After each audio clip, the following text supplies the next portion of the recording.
Sri Lanka issue किया था। तो आज हमारा टॉपिक है, सबसे पहले हम करेंगे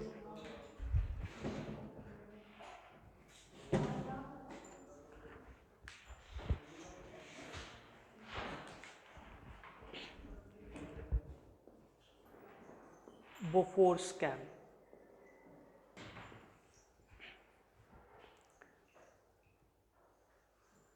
क्या है बोफोर्स? बोफोर्स है हाउइट्जर गन।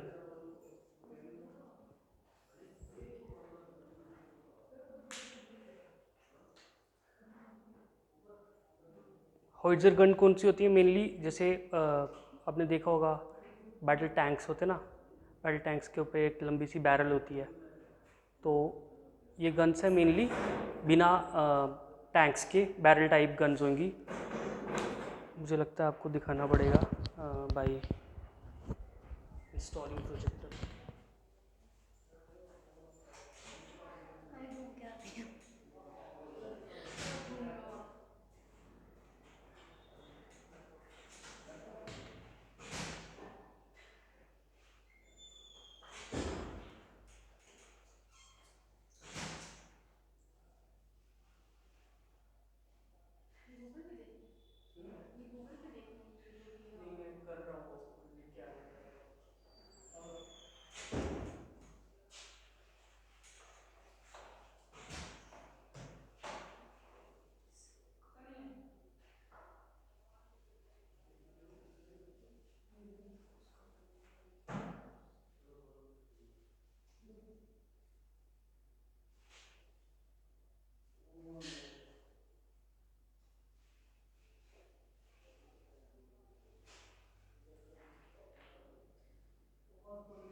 ये बोफोर्स इधर ही है ना।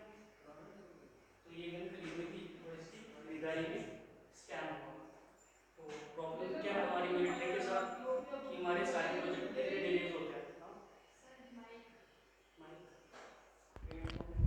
हमारे जितने भी कैपिटल एक्विजिशन के प्रोजेक्ट होते हैं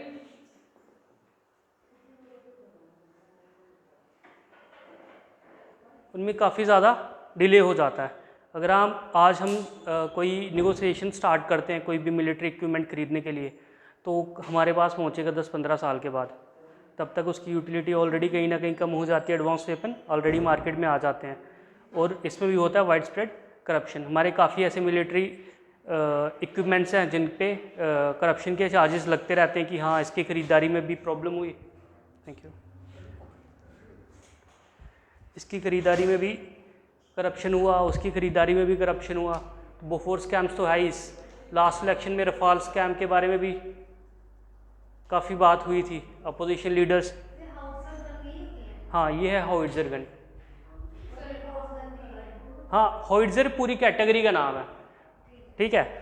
जो इस टाइप की गन्स हैं उनको हॉइट्जर गन कहते हैं, लेकिन बोफोर्स ये वाली गन की मैन्युफैक्चरिंग कंपनी है, ठीक है। जो कंपनी इसको बना रही है वो बोफोर्स है, ठीक है। तो रफाल स्कैम के बारे में भी अभी बात हुई काफ़ी, जब लास्ट इलेक्शन था तो काफ़ी फिरोर क्रिएट किया अपोजिशन ने कि रफाल की ख़रीदारी में भी काफ़ी स्कैम हुए हैं, जिसमें अनिल अंबानी की कंपनी का भी बीच में नाम आया, लेकिन फाइनली कोई कंक्लूजन पे पहुंचे नहीं। लेकिन इसमें क्या होता है बोफोर्स स्कैम में, इसकी अगर थोड़ी सी डिटेल जाननी है तो थोड़ा और पीछे चलना पड़ेगा।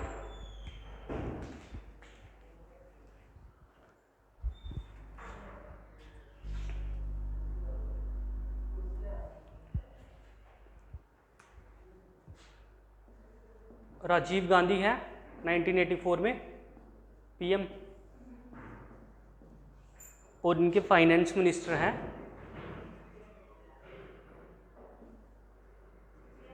चंद्रशेखर आज़ाद, ठीक है। यही जाके बनते हैं 1989 में पीएम। तो ऑलमोस्ट जितने भी नॉन कांग्रेस पीएम भी रहे उस टाइम पे वो भी कहीं ना कहीं कांग्रेस के ही थे। इससे पहले मोरारजी देसाई, ठीक है, और अब ये राजीव गांधी की कैबिनेट में मेंबर थे, और ये पहले ऐसे पीएम बने जो रॉयल फैमिली से बिलोंग करते थे, ठीक है। इससे पहले जितने भी थे कोई भी रॉयल फैमिली का नहीं था, और ना ही इसके बाद भी, ये इकलौते ऐसे थे जो रॉयल फैमिली को बिलोंग करते थे। और 1984 में ये राजीव गांधी की कैबिनेट में फाइनेंस मिनिस्टर हैं। तो इनके साथ दो तीन चीज़ें बहुत ही एसोसिएटेड थी। फॉर एग्जांपल, एक तो ये काफ़ी ज़्यादा इंटीग्रिटी फॉलो करते थे कि करप्शन नहीं होना चाहिए, ठीक है, और लेकिन साथ साथ में एम्बिशियस भी थे। अब इनको मिली है फाइनेंस मिनिस्ट्री, और ये क्या कर रहे हैं, इसी टाइम पे एक और यहाँ पे मेंबर होता है, या लीडर कहेंगे कांग्रेस का, उनका नाम है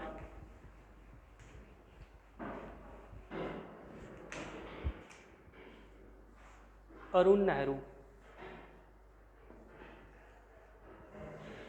ये जीत के आए होते हैं अलीगढ़ से। पता है अलीगढ़ कहाँ पे है? यूपी में, ठीक है। अरुण नेहरू इनको कहते हैं कि आपको पता है राजीव गांधी अगली बार सोच रहे हैं कि अलीगढ़ से टिकट देंगे अमिताभ बच्चन को। अमिताभ बच्चन, हाँ क्यों नहीं थे हाँ, तो अब अगर इनकी सीट जाएगी तो इनको पहले ही कुछ अपने टेन्योर में ही कुछ करना पड़ेगा। ये फाइनली क्या करते हैं, एक प्रोब स्टार्ट करवा देते हैं कि पता करते हैं कि किस किस का पैसा है स्विस बैंक में। स्विस बैंक पता है ना? हाँ हाँ, स्विट्ज़रलैंड में एक बैंक है जिसका नाम स्विस बैंक है, और जहाँ पे जितने भी, क्योंकि उनकी डिटेल बहुत ज़्यादा हिडन रहती है, वो एक्सपोज नहीं करते कि हमारे बैंक्स में किसका पैसा है, तो जितने भी सारी करप्टेड मनी होती है ऑलमोस्ट वहाँ जाके सेटल हो जाती है, ठीक है। तो अब इनको पता है कि इनका बहुत ज़्यादा पैसा वहाँ पे है। एक प्रोब लॉन्च करवाएंगे, एक कंपनी हायर की जाती है, उनको कहा जाता है कि जितना भी आप पैसा हमें बताओगे हमारे इंडियंस का वहाँ पे है 25% आपका, बाकी स्टेट का, ठीक है। लेकिन ये बिना राजीव गांधी के कंसेंसस से हुआ, ठीक है। राजीव गांधी को इन्होंने पूछा नहीं इस बारे में, और ये प्रोब स्टार्ट करवा दिया। तो हाँ, फाइनेंस मिनिस्टर ने। लेकिन फाइनली राजीव गांधी को इसका पता चल जाता है, और वो पार्लियामेंट में फाइनली अनाउंस करते हैं कि आप तो बहुत ही कैपेबल लीडर हैं, लेकिन अभी फाइनेंस मिनिस्ट्री आपको नहीं, आप फाइनेंस मिनिस्ट्री नहीं, आप डिफेंस मिनिस्ट्री डिज़र्व करते हैं। तो फाइनली इनको डिफेंस में भेज दिया जाता है। हाँ, आज़ाद जी को डिफेंस मिनिस्ट्री दे दी जाती है कि वहाँ पे कुछ ऐसा इनको मिलेगा नहीं, और फाइनली थोड़ा शांत रहेंगे, ठीक है। लेकिन अब वो आए ही कुछ करने के लिए, तो शांत रहेंगे कैसे? फाइनली उस टाइम पे एक सबमरीन डील चल रही होती है जर्मनी के साथ। अब इंडियन मेंटालिटी है, डिस्काउंट मांगते हैं, है ना, कि हम आपसे पहले भी ख़रीद चुके हैं, हम फिर से ख़रीद रहे हैं, अब क्या डिस्काउंट देंगे हमें। बैटरी इज़ ऑलरेडी लो, ठीक है, अब इसका काम भी नहीं है।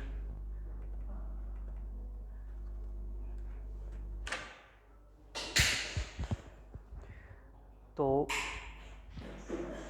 वो कहते हैं क्या ही डिस्काउंट देंगे, पहले ही हम इतना पैसा दे चुके हैं आपके लोगों को। बोलते कब, किसको, कहाँ। और फाइनली ये फिर से जाके थोड़ा इन्वॉल्व होने लगते हैं इसमें, और राजीव गांधी फाइनली इस मैटर को सेटल करते हैं जैसे भी। लेकिन उसी टाइम पे क्या हो रहा होता है, बोफोर्स खरीदने की बात चल रही होती है, ठीक है। इंडिया में कुछ नहीं हुआ है, स्वीडन की कंपनी है ये, उनके रेडियो स्टेशन पे एक न्यूज़ आती है, मतलब उनके न्यूज़ चैनल जो है रेडियो पे उस टाइम पे न्यूज़ आया करती थी, तो वो न्यूज़ आती है कि स्वीडन की कंपनी जो है बोफोर्स, उसने इंडिया को गन्स बेचने के लिए काफ़ी माल प्रैक्टिसेस यूज़ किए हैं, उसने काफ़ी लोगों को पैसा दिया हुआ है, ठीक है। अब इंडिया तक खबर कैसे पहुंचेगी, इतना तो उस टाइम पे था नहीं। उस टाइम पे द हिंदू की एक रिपोर्टर वहाँ पे थी, कोई स्टोरी कवर कर रही थी, ठीक है। वो मैसेज भेज देती है एन राम को। एन राम है chief editor of the Hindu, आज भी कभी कभी आर्टिकल लिखते हैं। इससे पहले लास्ट टाइम जब ये मैंने बताया आपको रफाल स्कैंडल 2018-19 में, उस टाइम पे इन्होंने बहुत ज़्यादा आर्टिकल लिखे थे, और इनको एक्चुअली कुछ सीक्रेट डॉक्यूमेंट मिल गए हुए थे, तो ये रोज़ दिन थोड़ा थोड़ा ना उसका छाप देते थे पूरा वहाँ पे फ्रंट पेज पे।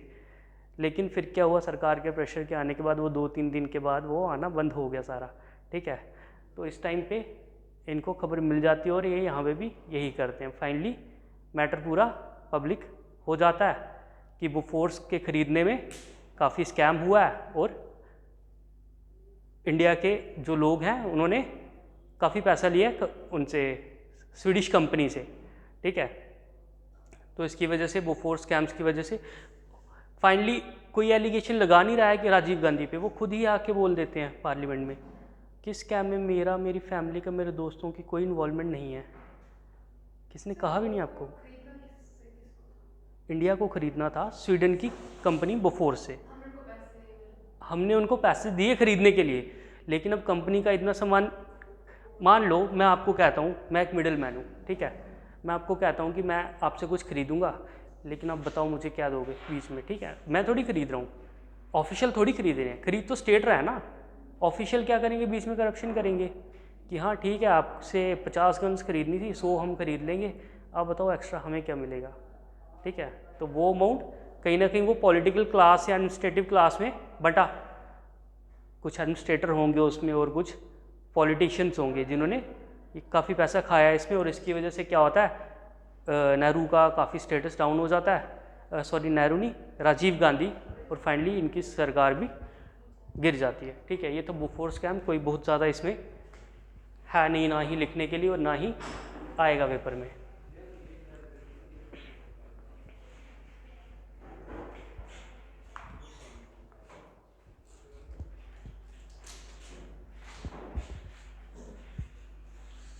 इसके बाद आ जाते हैं हम,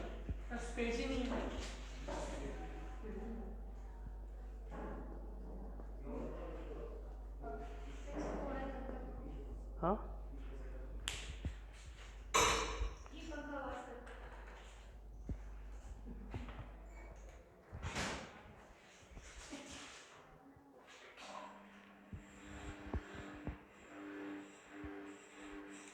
कश्मीर इशू में 1983 में हमने देखा क्या हुआ था।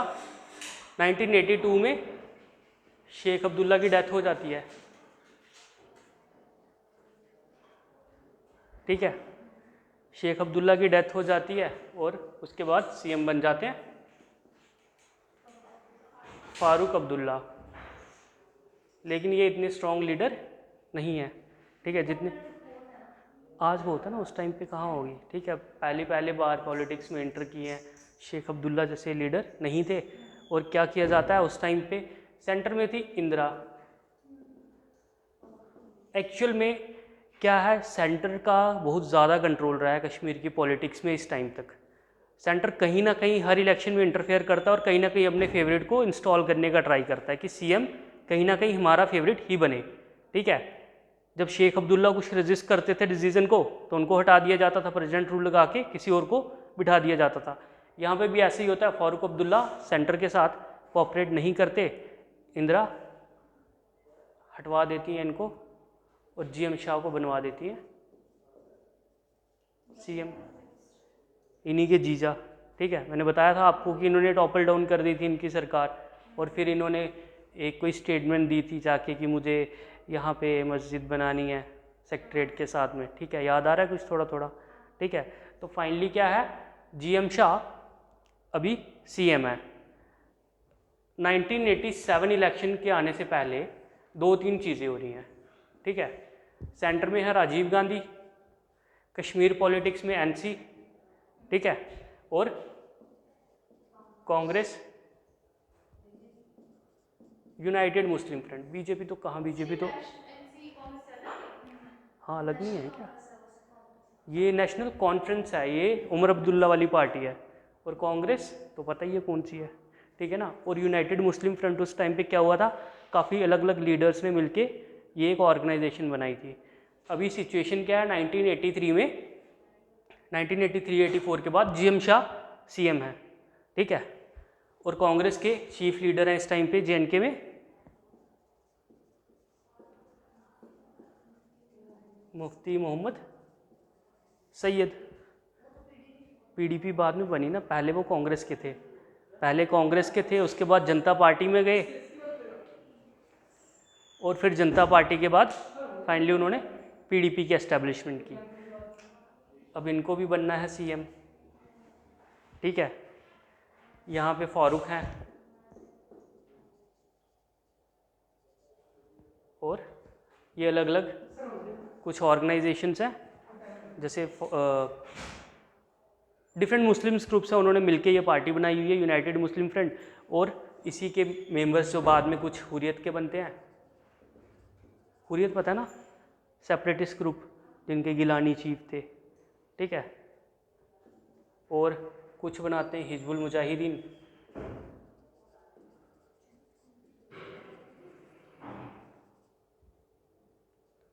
और एक है यासीन मलिक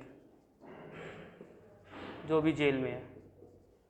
ठीक है, तो ये सारे यूनाइटेड मुस्लिम फ्रंट के लीडर थे वहाँ पे, और इन्होंने डिसाइड किया कि हम भी इलेक्शन में पार्टिसिपेट करेंगे। टेररिस्ट नहीं, हुर्रियत सेपरेटिस्ट ग्रुप है, कि मतलब इनडायरेक्टली टेररिस्ट ग्रुप्स कह सकते हैं लेकिन डायरेक्टली नहीं कह सकते। ठीक है, हिजबुल मुजाहिदीन तो है ही है। ठीक है, यासीन मलिक पे भी काफ़ी चार्जेस हैं कि इन्होंने भी काफ़ी किए हुए हैं कश्मीर में, 1990s में जो हुआ उसमें इनका बहुत ज़्यादा इन्वॉल्वमेंट था। ठीक है, तो इन पे भी काफ़ी एलिगेशंस हैं। तो अभी सिचुएशन क्या है, 1987 इलेक्शन से पहले राजीव गांधी फारूक के साथ अकॉर्ड साइन करवा देते हैं कि हम आपको लेके आएंगे स्टेट में। हर्ट हो जाते हैं सेंटिमेंट इनके कि ये पहले ही साइन कर गए तो मैं तो सीएम बनूंगा ही कैसे, है ना। तो ये क्या करने लगते हैं, रैलीज में इनडायरेक्टली इनको सपोर्ट करने लगते हैं, और इनका सिंबल होता है इंक पॉट और पेन टाइप, जो अभी पीडीपी का है। ठीक है, तो कांग्रेस की रैलीज में वो जो कांग्रेस ने भेजे होते हैं अपने वहाँ से सेंटर से लीडर्स रैलीज में पार्टिसिपेट करने के लिए, उनको कश्मीरी तो आती नहीं है। ये अनंतनाग में रैली कर रहे हैं और कश्मीरी में सबको बोल रहे हैं कि आपको कांग्रेस को वोट करना है, लेकिन इशारा कर रहे हैं इंक पॉट की तरफ और पेन को ऐसे ऐसे हिला रहे हैं कि आपको समझ आ रहा है कि असली में वोट करना किसको है। ठीक है, लेकिन सेंटर कहीं ना कहीं, अब जिसको भी वोट करोगे, सेंटर का इतना कंट्रोल रहता था उस टाइम पे कि जिसको उन्होंने जिताना है उन्होंने उसी को जिताना है। तो फाइनली क्या होता है, एनसी जीत जाती है, इनको मिलती हैं कुछ 4-5 सीट्स, जबकि ये एक्सपेक्ट कर रहे थे कुछ 15 से 20 सीट्स। और फाइनली जैसे ही रिज़ल्ट आता है उसके बाद इनके ये सारे लीडर्स जो हैं पकड़ लिए जाते हैं। ठीक है, और सेंटर की ये मैकेनाइजेशन देख के यूथ भी काफ़ी परेशान है। ये इमीडिएट कॉज है, मैंने आपको हमेशा बताया इमीडिएट कॉज के पीछे काफ़ी ज़्यादा पहले से रीज़न होते हैं। ठीक है, कोई भी मूवमेंट ऐसे रप नहीं होती कि हाँ आज कुछ हो गया, आज किसी ने एक पत्थर मार दिया तो हाँ मैं हर्ट हो गया। ठीक है, वो पहले से बेचारा बहुत परेशान है, और लेकिन अभी छोटा सा भी कोई इवेंट होगा तो वो रिएक्ट करना शुरू कर देगा। तो ये वही मूवमेंट था कि ऑलरेडी कश्मीर में काफ़ी ज़्यादा डिफरेंट सेंटिमेंट इरप्ट हो रहे थे। और वो क्या क्या सेंटिमेंट हैं,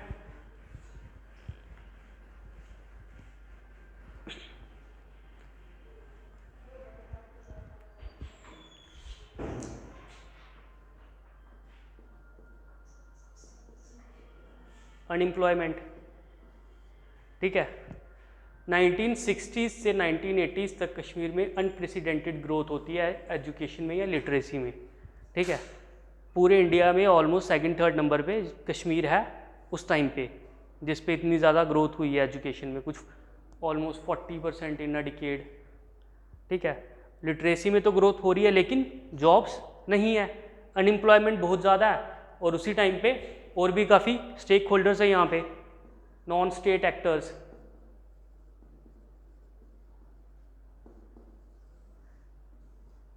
टेररिस्ट ग्रुप्स हैं, ठीक है। कुछ अफगानिस्तान में इरप्ट हो रहे हैं, कुछ पीओके में, आज़ाद कश्मीर, और कुछ पाकिस्तान में, ठीक है। तो ये कहीं ना कहीं यूथ को रेडिकलाइज करने का काम कर रहे हैं। जब यूथ में ऑलरेडी सेंटिमेंट हैं थोड़े से और उनके पास कुछ प्रोडक्टिव करने को नहीं है, तो कहीं ना कहीं वो रेडिकल आइडियोलॉजीज़ की तरफ ही टिल्ट होंगे, ठीक है। इधर पीओके में ऑर्गेनाइजेशन एक बनती है जो फाइनली कन्वर्ट होती है JKLF में, जम्मू कश्मीर लिबरेशन फ्रंट, और जिसके हेड है यासीन मलिक, ठीक है। ये आज़ाद कश्मीर में स्टार्ट होती है, और जो इनके वहाँ पे लीडर हैं अमानुल्लाह, कुछ याद रखने की ज़रूरत नहीं आपको, ठीक है, बस स्टोरी है, पास हो जाएगी।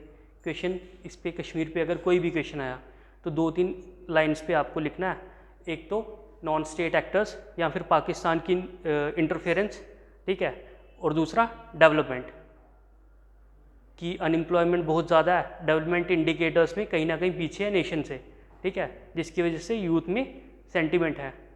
कहीं पे भी ऐसा नहीं लिखना है कि वो सेपरेटिज्म डिमांड कर रहे हैं, सेपरेट स्टेट डिमांड कर रहे हैं, आंसर में तो कहीं रिफ्लेक्ट नहीं करना है, ठीक है।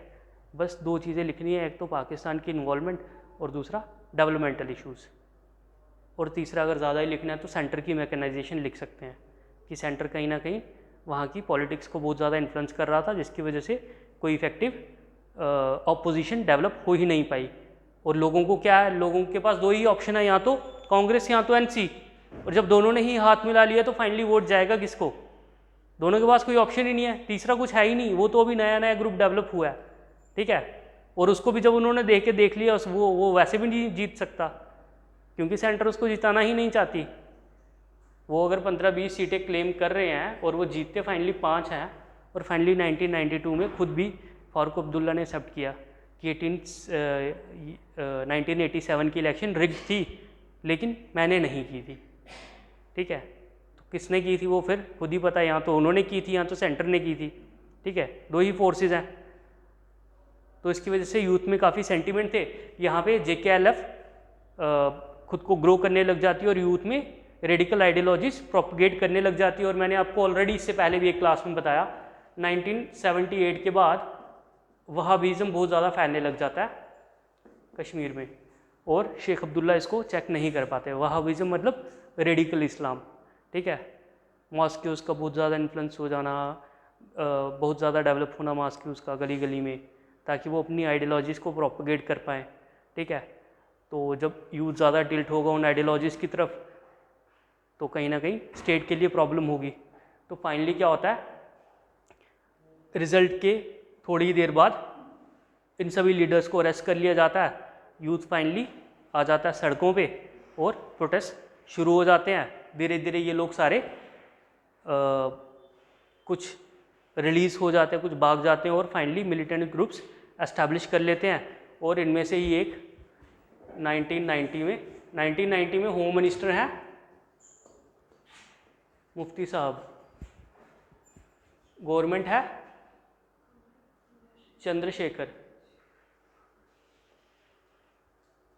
और इनकी डॉटर को किडनैप कर लिया जाता है और फाइनली डिमांड की जाती है कि हमारे लीडर्स को छोड़ दो, जो आपने हमारे लोग पकड़े हुए उनको छोड़ दो।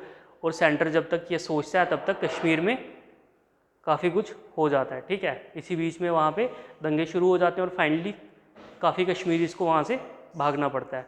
क्या हुआ वहाँ पे हमारे लिए ज़रूरी नहीं है, ठीक है। हमारे लिए ज़रूरी है क्यों हुआ और उसके बाद क्या हुआ, ठीक है। कभी भी ऐसा क्वेश्चन नहीं आता कि हाँ वो किसने प्रोपगेट किया, वो बस यही पूछेंगे कि क्या रीज़न थे उसके पीछे, ठीक है। बीच में क्या हुआ, किसने किसको मारा, कहाँ मारा, कैसे मारा, बस वो एक लाइन में आप हल्के से आप कंक्लूड कर सकते हो उस चीज़ को, ठीक है। तो ये था कश्मीर इशू। और फिर 1990s में जो हुआ वो सबको पता है, कैसे कश्मीरीज वहाँ से भागे और अभी वहाँ पे बिल्कुल माइनर सी पॉपुलेशन रह गई है। और अभी 2019 के बाद ट्राई कर रहा है सेंटर दोबारा उनको रीएस्टैब्लिश करने का कि उनको वहाँ पे ज़मीन दी जाएंगी कश्मीरी पंडित्स को। और अभी वो कुछ अलग से वैकेंसीज़ भी आती हैं खाली कश्मीरी पंडित्स के लिए, ताकि वो लोग जॉब लें और यहाँ पे ही सेटल हो जाएं। लेकिन वो फिर भी सेटल होने के लिए तैयार नहीं है। कुछ कॉलोनीज़ भी डेवलप की गई हैं और उनमें उनको फ्लैट्स या क्वार्टर्स प्रोवाइड किए गए हैं।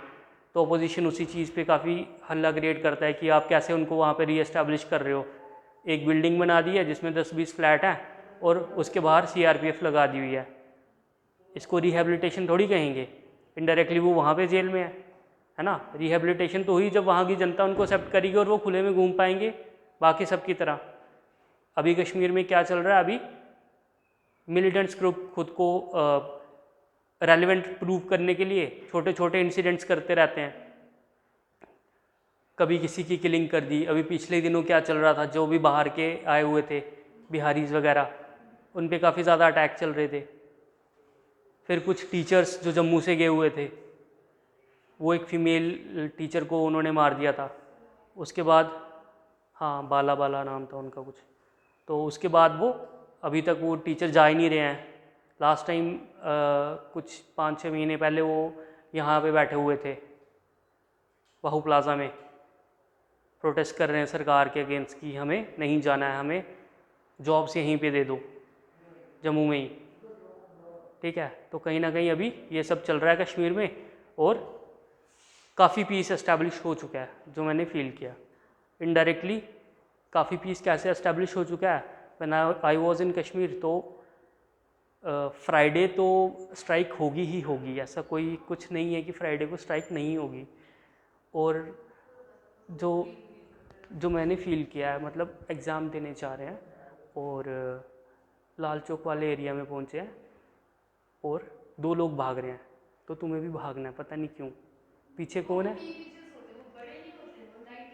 हाँ हाँ, नहीं मतलब मैं सिचुएशन बता रहा हूँ कि हम 4-5 का ग्रुप है, हम लाल चौक के साइड पे खड़े हैं और हम कहीं जा रहे हैं, तो 4-5 लोग भागते हुए हमें दिख रहे हैं।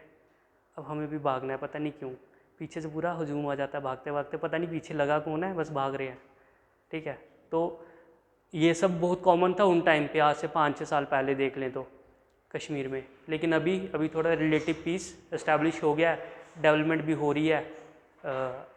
स्मार्ट सिटी मिशन के अकॉर्डिंग श्रीनगर सिटी में काफ़ी ज़्यादा डेवलपमेंट हो रही है और मिशन ऑल आउट स्टार्ट किया है इंडियन आर्मी ने कि जितने भी मिलिटेंट्स हैं सभी को पीस में भेज दिया जाएगा, ठीक है।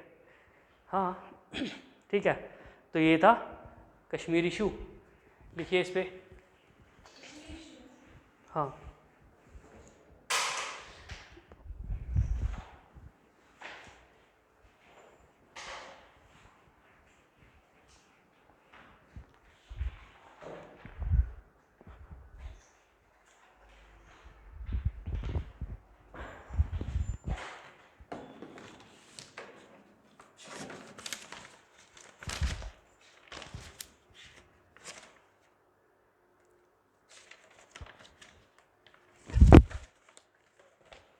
कॉजेज़ लिखिए।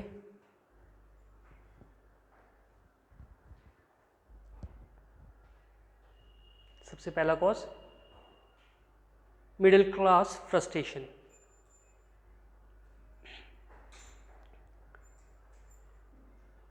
middle class frustration. Frustration. Kashmir saw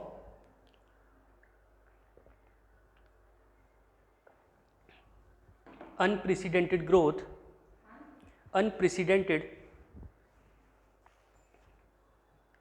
growth in literacy,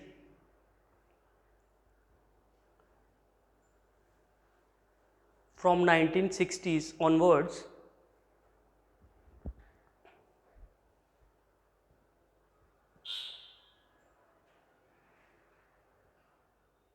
which was not compounded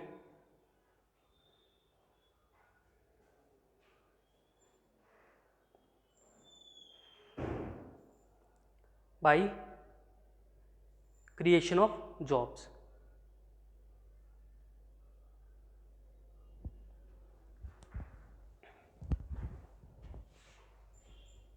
Full stop. This frustrates them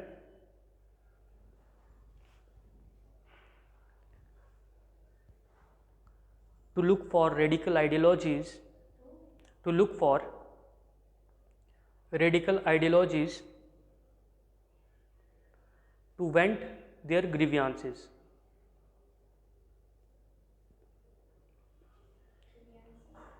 Vent their grievances. Next point लिखिए, role of non state actors.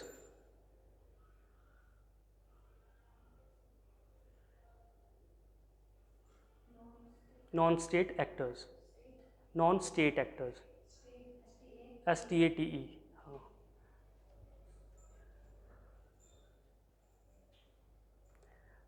इसमें लिखिए growth of militant groups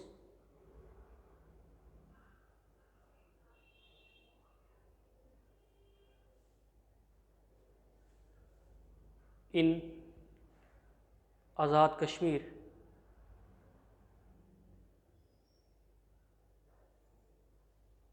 Pakistan and Afghanistan,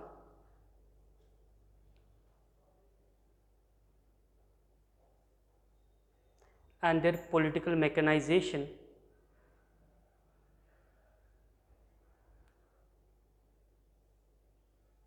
political mechanization and their maneuvering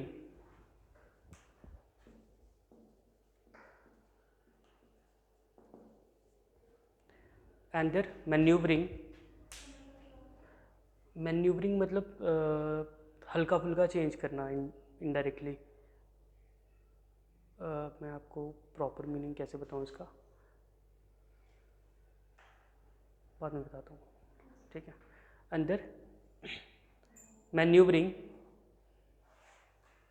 with Kashmiri youths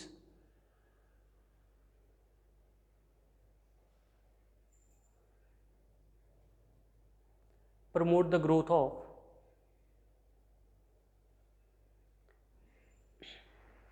radicalism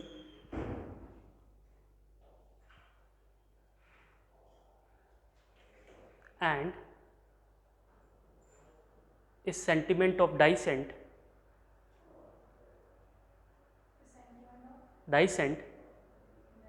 हाँ,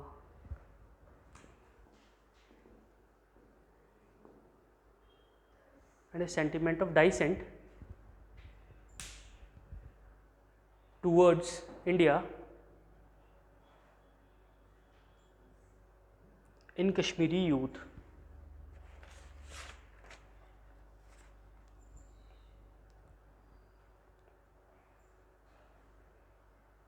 next point लिखिए, growth of वहाविज्म.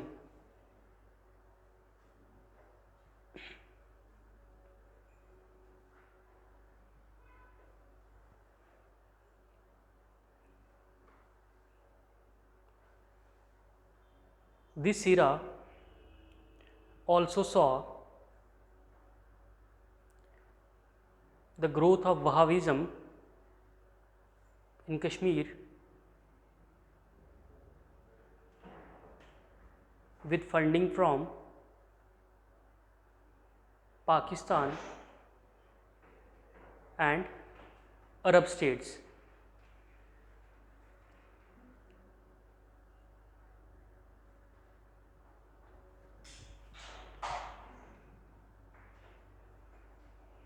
Next point लिखिए, political mechanization of the centre.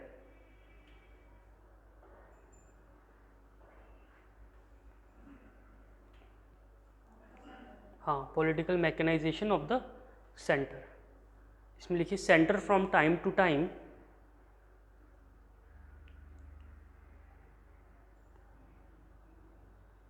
Provide refuse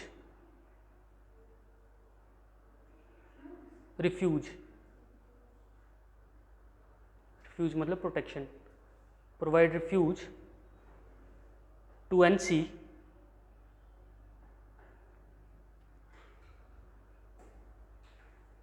by rigging elections, rigging, RIGGING, by rigging elections and doing political mechanization,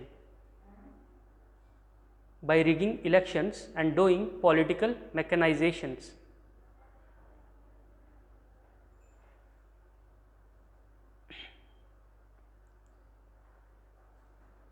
Full stop. This led to the development of Kashmir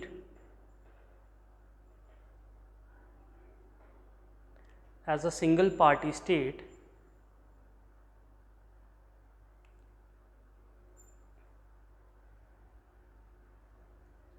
where no effective opposition was developed. Where no effective opposition was developed.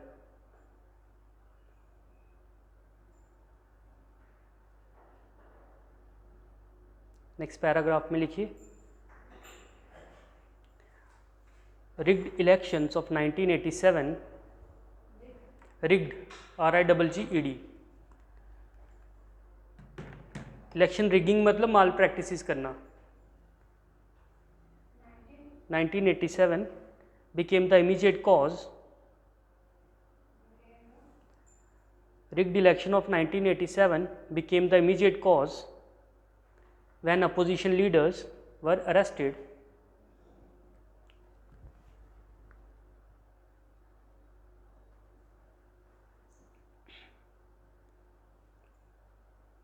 full stop. This took the youth to streets,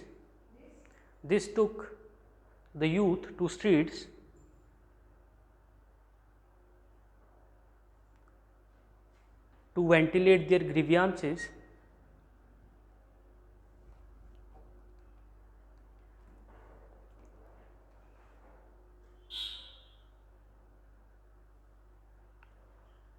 full stop. Finally with the active help of militant groups in Kashmir, in Azad Kashmir,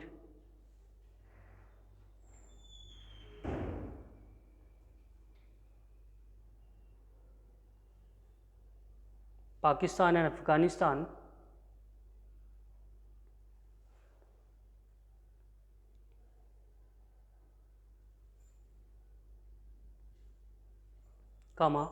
militants wreaked havoc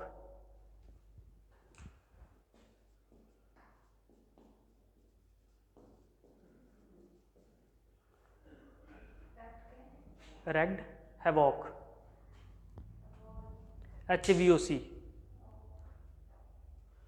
wreaked havoc in Kashmir। Havoc मतलब बहुत ज़्यादा फ्यूरोर create कर देना, हल्ला create कर देना, ठीक है, पूरी स्टेट की एस्टेब्लिशमेंट ख़त्म करने का ट्राई कर देना, इनडायरेक्टली डिस्ट्रक्शन कह सकते हैं। लेकिन डिस्ट्रक्शन में क्या हो रहा है, प्रॉपर्टी डैमेज हो रही है। यहाँ पे क्या हो रहा है, प्रॉपर्टी का कम डैमेज है लेकिन लोगों के साथ बहुत ज़्यादा मारपीट हो रही है, किलिंग्स हो रही हैं, ठीक है। wreaked havoc in Kashmir which finally led to the kidnapping of the daughter of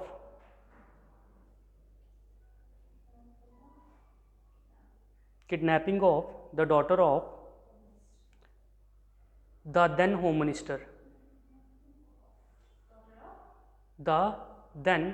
minister, जो तब होम मिनिस्टर थे,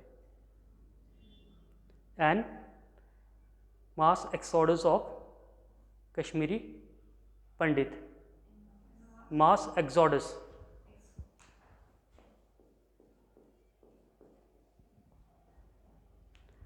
mass exodus of Kashmiri pandits. हाँ, कुछ को मार दिया, कुछ को भगा दिया। एक्सोडस का मतलब है भगाना। मारे तो कम होंगे, भागे ज़्यादा ही होंगे, है ना। मतलब कम मैं प्रोपोर्शनली कह रहा हूँ, जितने भागे थे उससे कम। हाँ, जो थी भी नहीं, है ना, जो वहाँ पे रह रहे हैं वो उन्हीं की थी ऑब्वियसली। हाँ, तो फाइनली इसके बाद फिर कश्मीर अगले 15-20 साल तक काफ़ी ज़्यादा जूझता रहा, बहुत ज़्यादा इश्यूज़ क्रिएट हुए, ठीक है।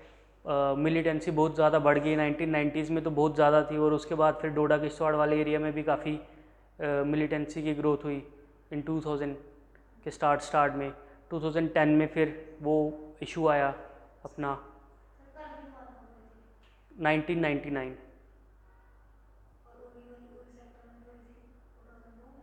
उरी सेक्टर में तो वॉर कोई नहीं हुई है, उरी में फिर वो सर्जिकल स्ट्राइक ही हुई है 2016 में। हाँ, तो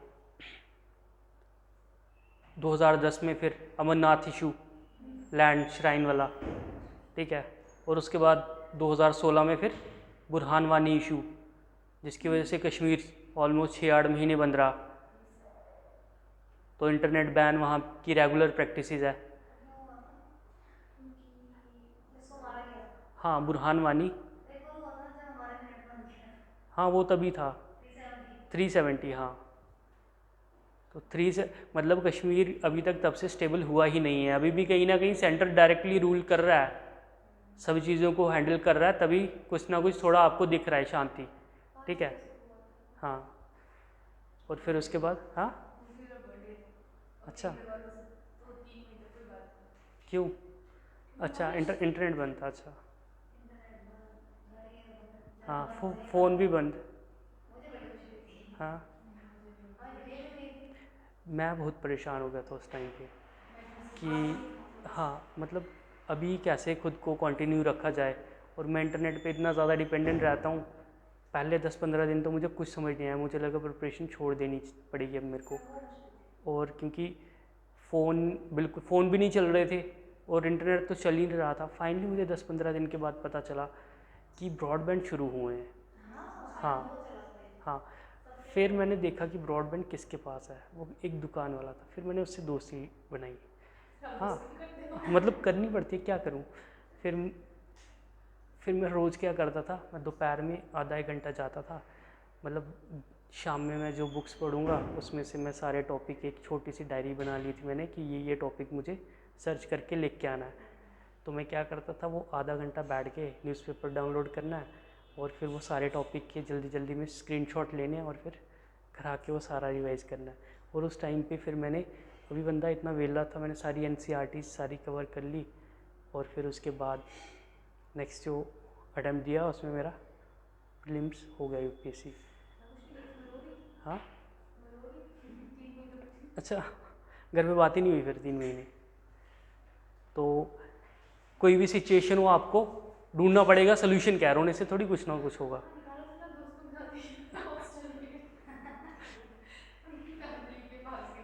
अच्छा, तब तब इतना वो नहीं था ना कि आगे जाके क्या करना है ना। कॉलेज में सभी बस मस्ती करते हैं, सभी नहीं करते, कुछ लोग बहुत अवेयर होते हैं जो कॉलेज। हाँ, नहीं, बहुत होते हैं कि गई नहीं, क्यों? यहाँ पे नहीं गए आप, क्यों?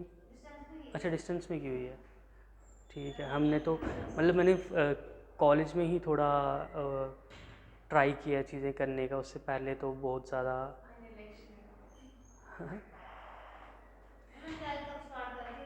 हाँ,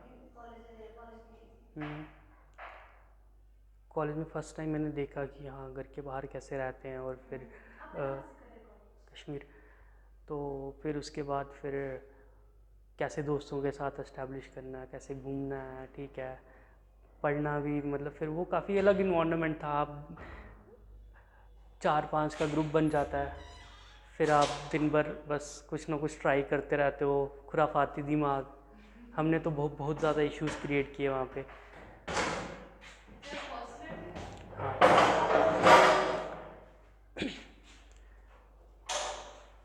ठीक है, वापस चलो अपने टॉपिक पे, बहुत होगी स्टोरीज। अभी हमारे पास एक पॉलिटिकल डेवलपमेंट हुई थी इस टाइम पे जो बहुत ही ज़्यादा सिग्निफिकेंट है, वो थी anti defection law.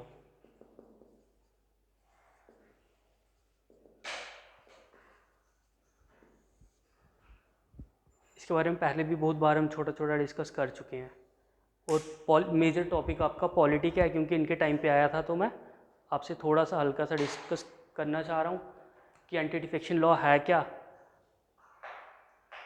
Political parties हैं, ठीक है, दो पार्टीज मेनली मान के चलते हैं, एक तो कांग्रेस और एक बीजेपी, ठीक है।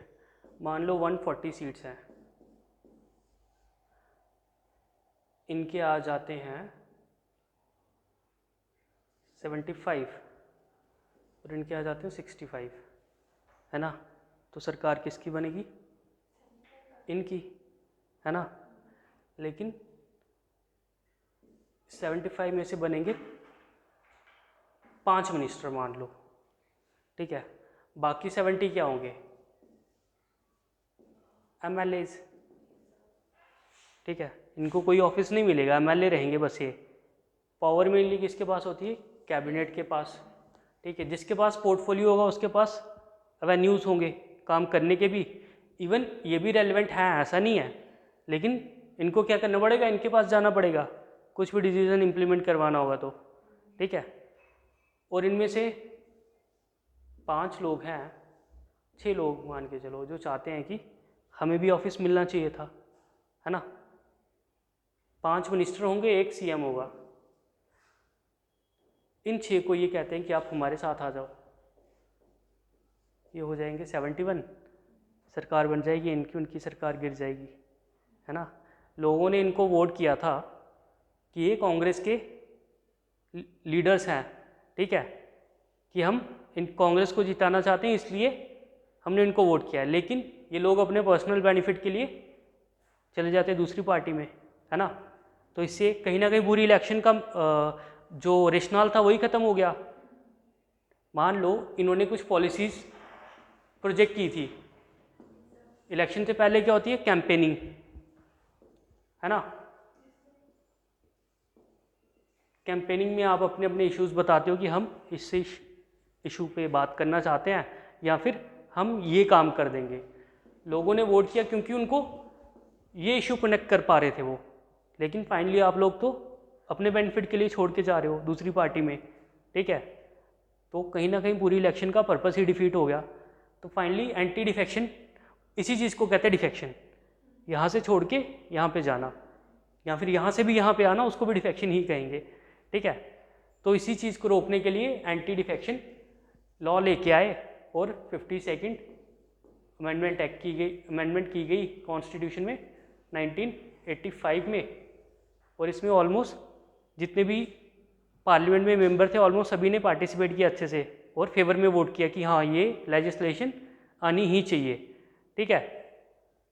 तो इससे क्या हुआ कि अब डिफेक्शन नहीं कर सकते। 3-4 प्रोविज़न आ गए इसमें कि अगर कोई एक MLA या एक MP छोड़ के जाएगा अपनी पार्टी को दूसरी पार्टी में, उसकी उसी टाइम पे सदस्यता रद्द कर दी जाएगी, वो पार्लियामेंट का मेंबर ही नहीं रह सकता।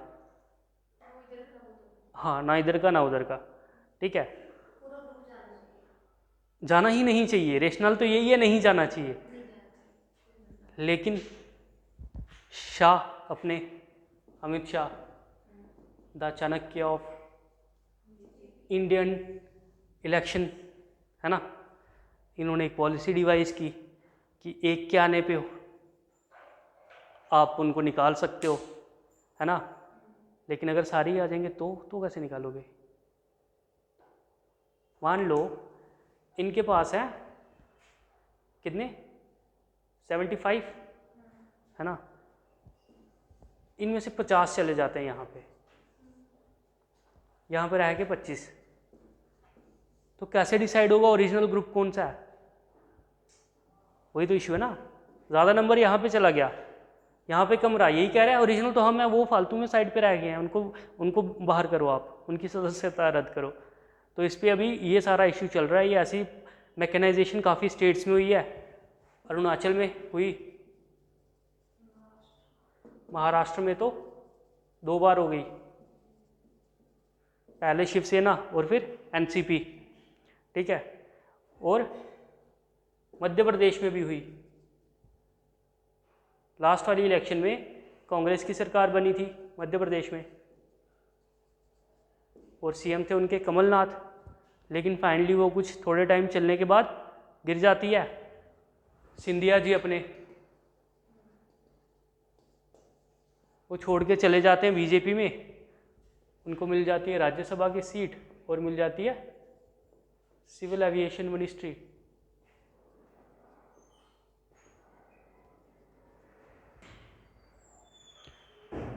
यहाँ पे उनको चाहिए थी सीएम की पोस्ट, कांग्रेस ने नहीं दी।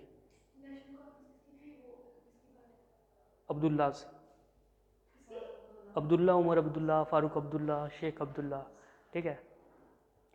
तो वो चाहते थे सीएम की सीट, लेकिन उनको नहीं मिली और फाइनली वो चले जाते हैं बीजेपी में, अपने साथ कुछ एमएलएस भी लेके, और इनकी सरकार गिर जाती है, बीजेपी की सरकार बन जाती है, ठीक है। तो इसी चीज़ को रोकने के लिए ये लॉ लेके आए थे। इसमें प्रोविजंस क्या थे कि अगर कोई एक पार्टी का मेंबर दूसरे में जाएगा तो उसकी सदस्यता रद्द कर दी जाएगी, मेंबरशिप पार्लियामेंट की भी जाएगी या असेंबली की है वो भी जाएगी, और वो कोई ऑफिस भी होल्ड नहीं कर सकता। ऑफिस मतलब मिनिस्ट्री हो गई, कोई मिनिस्टर भी नहीं रह सकता वो। और ये लाभ एक और इसमें था कि और कौन कौन से मेंबर होते हैं, इंडिपेंडेंट मेंबर होते हैं कुछ, नहीं प्राइवेट में तो कुछ भी करो, प्राइवेट में तो कोई, हाँ ऑफिस, हाँ प्राइवेट में तो जो मर्जी करो, वो पार्लियामेंट से कोई लिंक ही नहीं है, तुम्हारे अलग से बिजनेस चल रहे हैं वो चल रहे हैं, उसका कोई यहाँ पे लिंक नहीं है। लेकिन यहाँ पे बस लिंक है कि तुम पार्लियामेंट में कोई भी ऑफिस होल्ड नहीं कर सकते, ठीक है। या फिर किसी कंपनी के, कई बार क्या होता है जो मेंबर्स होते हैं उनको किसी कंपनी का हेड बना दिया जाता है, फॉर एग्जांपल कोई पीएसयू हो गया, ठीक है। और जैसे मान लो अभी जो रेसलिंग फेडरेशन ऑफ इंडिया, अभी उनके चीफ पे एलिगेशन लगी थी ब्रिजभूषण, है ना, कि वुमेन जो रेसलर्स थी उन्होंने एलिगेशन लगाई थी कि ये कुछ छेड़छाड़ करते हैं या कुछ भी जो भी है, ठीक है। तो अगर वैसे भी तुम एंटी डिफेक्शन लॉ में अगर तुम्हारा प्रूव हो जाता है तो तुम वैसा कोई ऑफिस भी नहीं होल्ड कर सकते। वो क्या थे, वो WFI के चीफ थे। लेकिन अगर मान लो अगर वो इस टाइप का ऑफिस भी होल्ड नहीं कर सकते, पार्लियामेंट का कुछ नहीं है इससे लेना देना, लेकिन फिर भी बॉडी तो गवर्नमेंट की है ना, तो ऐसे ऑफिस भी आप होल्ड नहीं कर सकते। इंडिपेंडेंट मेंबर होते हैं और नॉमिनेटेड मेंबर होते हैं। इंडिपेंडेंट मेंबर भी डिफेक्शन नहीं कर सकते, नॉमिनेटेड मेंबर फर्स्ट 6 मंथ तक डिफेक्शन कर सकते हैं। जो नॉमिनेटेड मेंबर है वो पहले 6 महीने में कोई भी पार्टी ज्वाइन कर सकते हैं, उसके बाद नहीं कर सकते, ठीक है। तो ये था एंटी डिफेक्शन लॉ। इसमें एक और काफ़ी बड़ी प्रॉब्लम है, ठीक है। मान लो कि ये 75 में से बस 5 भी नहीं जाते, 3 ही जाते हैं, ठीक है। अब लॉ तो ये कहता है कि इन तीनों को निकाल देना है, लेकिन निकालेगा कौन? निकालेंगे स्पीकर। लेकिन अगर स्पीकर ही आपके हैं दूसरी पार्टी के, तो कौन निकालेगा, है ना। स्पीकर पहले तो डिले करता रहेगा प्रोसेस, जो भी महाराष्ट्र में चला काफ़ी टाइम, ऑलमोस्ट वहाँ पे इलेक्शन भी अगली आने वाली है, लेकिन उनका पुराना मैटर ही सॉल्व नहीं हो पा रहा। तो स्पीकर चीज़ों को डिले करता रहता है और फिर हाँ महाराष्ट्र का स्पीकर की बात कर रहा हूँ मैं, वैसे तो हाँ पार्लियामेंट की भी बात कर सकते हैं। अगर स्पीकर आपकी पार्टी का हुआ तो आप चीज़ों को डिले कर सकते हैं, क्योंकि इसमें डायरेक्ट इम्प्लीमेंटेशन का कोई रूल नहीं है। अगर आपने डिफेक्शन किया है कोई मेंबर उठेगा स्पीकर के आगे पटिशन डालेगा या रेजोल्यूशन डालेगा, तो फिर वो उस पर इम्प्लीमेंट करेंगे। ठीक है, तो ये था। हाँ, वही तो, अभी कुछ और करना पड़ेगा इससे भी रोकने के लिए। जितना भी आप कर लो, जिन्होंने कुछ बैठे हुए हैं बस उसका तोड़ ढूंढने के लिए, है ना। जैसे अभी सरकार क्या करती है, डीबीटी पेमेंट लेके आती है। DBT, direct benefit transfer. पहले क्या होता था कि कोई भी सब्सिडी होती थी वो आपको बाई कैश मिलती थी या किसी ऑफिस में जाना पड़ता था। अब ऑफिस में जाएंगे तो ऑफिसर बोलेगा जी 30,000 आपको मिल रहा है, 2,000 तो मेरा भी बनता है बीच में, है ना।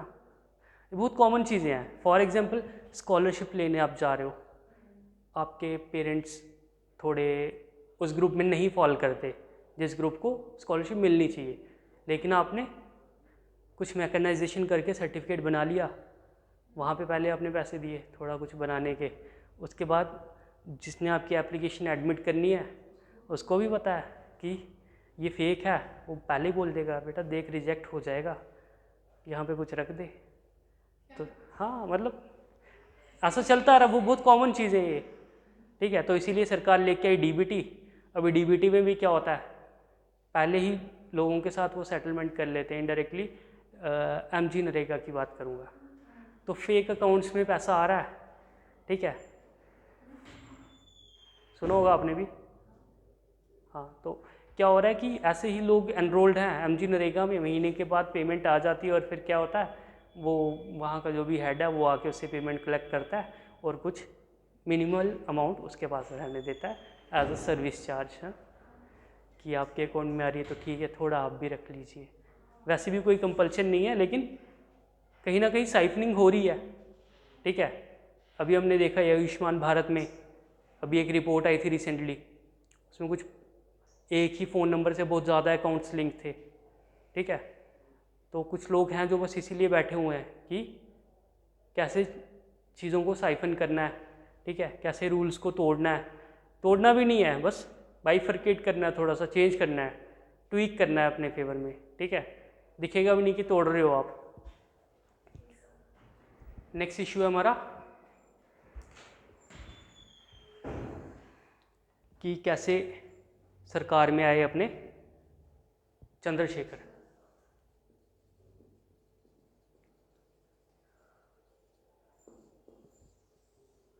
ऑलरेडी 2-3 चीज़ें हम डिस्कस कर चुके हैं चंद्रशेखर के बारे में। ये थे कैबिनेट के मिनिस्टर और इनके पास है फाइनेंस पोर्टफोलियो, और फिर इसके बाद इनको दे दिया जाता है डिफेंस पोर्टफोलियो, और डिफेंस के बाद फाइनली रिफ्ट क्रिएट हो जाता है दोनों के बीच में, और 1987 में ये पार्टी छोड़ देते हैं। ठीक है, और 87 में बनती है जनता दल। अलग अलग हैं, सबसे पहले जनसंघ 1953 शायद जो भी डेट है जनसंघ की, उसके बाद जनता पार्टी 1977 जब इंदिरा गांधी को हराना था, और अभी जनता दल। तो यहाँ पे भी एंटी राजीव फोर्सेस सारी मिल जाती हैं। ठीक है, और काम करती है राजीव गांधी को हराने का, और जनता दल को सपोर्ट करती है उस टाइम पे बीजेपी, और इनकी बन जाती है सरकार। और सरकार में आके अब इनको रेलिवेंट रहने के लिए काम तो करना पड़ेगा। एक्चुअल में ये इतना हेट्रोजेनियस ग्रुप था, और ये टाइम था जब कोलिशन पॉलिटिक्स इंडिया में डेवलप हो रही थी। और कोलिशन पॉलिटिक्स में एक बहुत ही ज़्यादा प्रॉब्लमेटिक चीज़ क्या है कि आप कोई भी पॉलिसी डायरेक्टली इंप्लीमेंट नहीं कर सकते बिना किसी को कंसेंसस में लिए। ठीक है, मान लो मैं कोई अपनी पॉलिसी इंप्लीमेंट करना चाहता हूँ, लेकिन मैंने अपने कोलिशन पार्टनर को ही नहीं बताया उस बारे में, या उसकी सहमति नहीं हुई उस बात पे। मैं कोई लॉ इंप्लीमेंट करना चाहता हूँ, लॉ लेके आना चाहता हूँ, लेकिन मेरा कोलिशन पार्टनर ही उस चीज़ से नाराज़ है, तो क्या करेगा? अगर मैं ज़्यादा फोर्स करूँगा तो वो अपनी सपोर्ट हटा लेगा। पार्टी बिखर जाएगी। मान लो फॉर एग्जांपल इनको सीट्स चाहिए 272, इनके पास अपनी है 170 और 3 छोटे छोटे ग्रुप 30 लेके इनकी सरकार बना रहे हैं, ठीक है। इनमें से कोई एक भी हट गया तो इनकी सरकार वैसे ही गिर गई, है ना। बीजेपी बनी थी 1982 में। ये ऑलमोस्ट जो इनके लीडर पहले के चल रहे थे, श्यामा प्रसाद मुखर्जी वगैरह, जो उस टाइम पे डेथ हो गई उनकी, उन्हीं ने जो जनसंघ बनाया, उसी के बाद ये आगे फॉरवर्ड हुई। और उस टाइम पे इनके मेन लीडर थे एक तो मुरली मनोहर जोशी,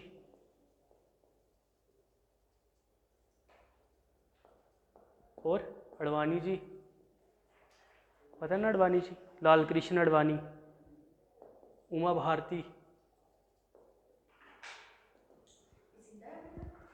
हाँ। तो और यही 3 मेन थे।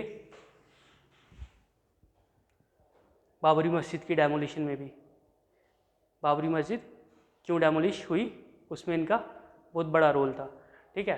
तो फाइनली इनकी सरकार गिरने की कगार पे आ जाती है, ठीक है। बीजेपी एक्चुअल में होता क्या है, 1990s में उस टाइम पे बाबरी मूवमेंट वाला केस बहुत ज़्यादा, नेक्स्ट टॉपिक हमारा बाबरी है, उसमें थोड़ा डिटेल में जाएंगे। 1990s में क्या होता है कि बाबरी मस्जिद वाला मैटर बहुत ज़्यादा तूल पकड़ लेता है। तो फाइनली रथ यात्रा निकाली जाती है भाई एल के अडवाणी, और वो कहते हैं कि हम सोमनाथ से जाएंगे अयोध्या तक रथ यात्रा लेके, और फाइनली उनको अरेस्ट कर दिया जाता है एल के अडवाणी को। बीजेपी ने सपोर्ट किया इनको सरकार बनाने में। अब आप बीजेपी के लीडर को ही अरेस्ट कर दोगे तो इनकी सरकार तो गिर जाएगी, है ना। और सरकार गिर जाती है, उसी टाइम पे पिक्चर में आते हैं 2 लोग, रामविलास पासवान और एनसीपी वाले अपने शरद पवार।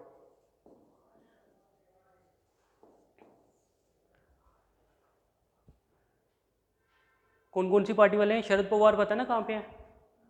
ये महाराष्ट्र वाले एरिया में, ठीक है। महाराष्ट्र में इस टाइम पे 3-4 मेन पॉलिटिकल पार्टीज़ हैं।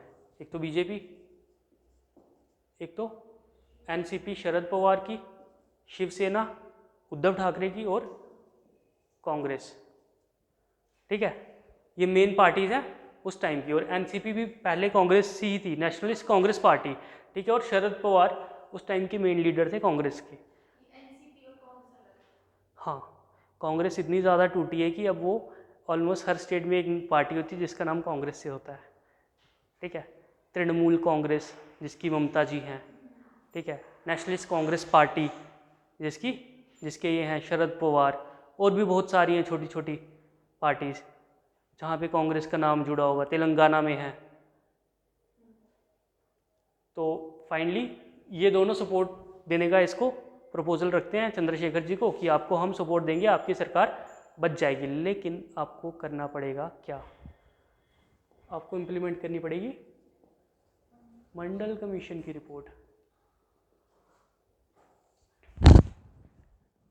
और मंडल कमीशन की रिपोर्ट में क्या है, जो आजकल बहुत ज़्यादा रेलिवेंट है आज की पॉलिटिक्स में। आजकल अगर आप देखो तो हर जगह बस एक ही चीज़ चल रही है कि ओबीसी ग्रुप का क्या। सभी तो बात करते हैं यहाँ तो जनरल की या SC ST की, ओबीसी का क्या?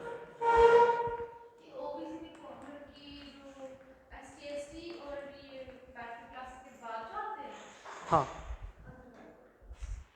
2-3 ग्रुप है ना। एक तो आगे जनरल,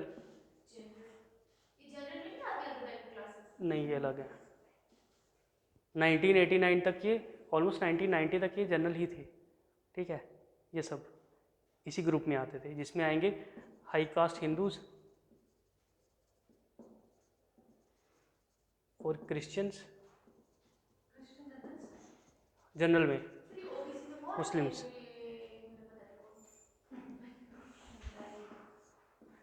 ओबीसीज, SCs और STs। STs मेनली जो ट्राइब्स हैं, SCs जो दलित्स हैं, low caste of Hindus, Sikhs, Buddhist, Jainism वाले।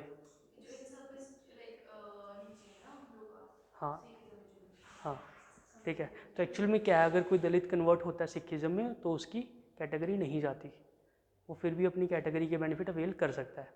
अगर वो सिखिज़म में कन्वर्ट हो, बुद्धिस्ट में कन्वर्ट हो या जैनिज़्म में कन्वर्ट हो, लोअर कास्ट हिंदू, ठीक है। लेकिन अगर वो कन्वर्ट होता है क्रिश्चियन में या फिर मुस्लिम में तो उसकी कैटेगरी चली जाती है, ठीक है।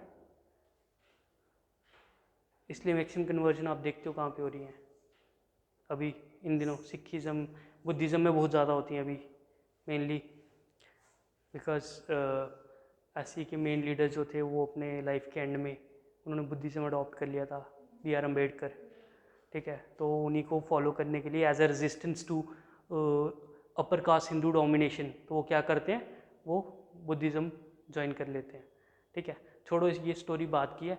OBCs कौन है, और मेनली वो क्लासेस जो अपर कास्ट में नहीं आती लेकिन लोअर कास्ट भी नहीं है। मेनली क्या है, लैंड रिफॉर्म के बाद इनके पास लैंड तो आ गई है और इनके पास इकोनॉमिक स्टेटस भी अच्छा है, लेकिन सोशल स्टेटस उतना ज़्यादा अच्छा नहीं है। बीच में, हाँ। फॉर एग्जाम्पल यादव्स हो गए, यस, बनिया अपर कास्ट में आते हैं, हाँ। यादव्स हो गए, गुजर्स हो गए वहाँ के, यूपी हरियाणा के, मेनली लैंड वाली क्लास, इनके पास ज़्यादा लैंड है, ठीक है। जाट हो गए, यस, जाट। तो मंडल कमीशन क्या कहता है, मंडल कमीशन कहता है कि 54% पॉपुलेशन है OBCs की, इनको मिलनी चाहिए रिजर्वेशन 27%। तो फाइनली इनको 27% रिजर्वेशन मिल जाती है। और फिर इसके बाद आता है इंदिरा सोनी केस,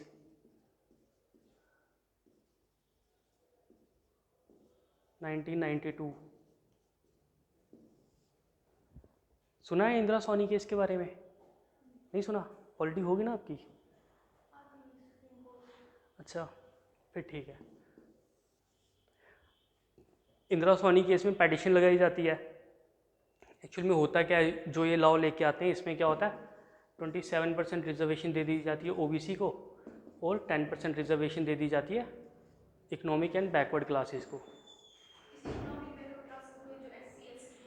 नहीं, जैसे अभी है EWS, इकोनॉमिक वीकर सेक्शन, है ना, अभी है ना 10% रिजर्वेशन टू EWS, उसमें अपर कास्ट ही आएंगे सारे, अपर कास्ट में जिनका इकोनॉमिक स्टेटस लो है, ठीक है। वो ST में आएंगे ना। EBC में कौन है, जो अपर कास्ट के पुअर लोग हैं, ठीक है। समझ रहे हैं ना, आ रहा समझ, नींद आ रही है? तो फाइनली सुप्रीम कोर्ट इसमें कहता है कि ये इलीगल है लेकिन ये लीगल है, ठीक है। तो तब से OBCs के पास 27% रिजर्वेशन है। और अभी क्या पॉलिटिकल डिस्कोर्स चल रहा है कि होना चाहिए कास्ट सेंसस। अभी देखो ना, अभी क्या चल रहा है, अभी बिहार में हो गया, सेंटर कहता है कि आप कैसे सेंसस करवा सकते हो। सेंसस जो होगा वो 1948 सेंसस एक्ट के अंडर होता है, और उस एक्ट में पावर जो है वो सेंटर के पास है सेंसस करवाने की। लास्ट टाइम कास्ट सेंसस 1931 में हुआ है, ठीक है। उसके बाद 2011 में हुआ है सोशो इकोनॉमिक कास्ट सेंसस, लेकिन इसका डेटा भी कुछ बहुत ज़्यादा पब्लिकली अभी है नहीं, ठीक है। तो अभी तक प्रॉपरली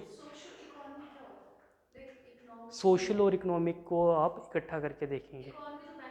हाँ, आपका स्टेटस, सोशल में आपका क्या स्टेटस है, आपका कास्ट बेस क्या है, हाँ वो इकोनॉमी में आ जाएगा। मेनली आपकी कास्ट की क्या रिप्रेजेंटेशन है, मेनली वो कि आप किस सोशल ग्रुप को बिलोंग करते हो,